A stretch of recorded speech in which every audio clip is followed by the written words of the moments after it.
Sir ఈరోజు నాగరాజు గారిని remand చేశారు. ఈ 14 రోజులు రిమాండ్ చేశారండి. రాజమండ్రికి ఈ రిమాండ్ జ్యుడిషియల్ రిమాండ్ ఇచ్చారు. ఈ కేసు దర్యాప్తులో ఉంది కాబట్టి మేము ఎక్కువ ఏం మాట్లాడదలుచుకోలేదు. మేము ఈ విషయం మీద న్యాయ పోరాటం చేస్తాము. నాగరాజు గారిని మాత్రం ఫాల్స్గా ఇంప్లికేట్ చేశారు ఈ కేసులో అని చెప్తాను.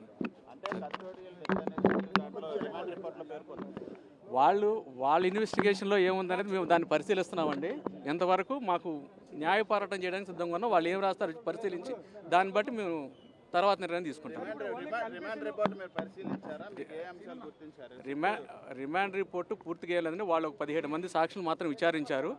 అది పరిశీలిస్తున్నాము. దాన్ని వాళ్ళు ఏం రాశారు అంటే దాన్ని పరిశీలించి దాన్ని బట్టి మేము యాక్షన్ తీసుకోవాలి. అది తర్వాత తీసుకుంటాం. అవన్నీ కూడా ఇన్వెస్టిగేషన్ పరిధిలో ఉన్నాయండి. ఇప్పుడు దాని గురించి మేమేం మాట్లాడకూడదు. ఇన్వెస్టిగేషన్ చేసిన బట్టి దాన్ని మేము పరిశీలించి తగు యాక్షన్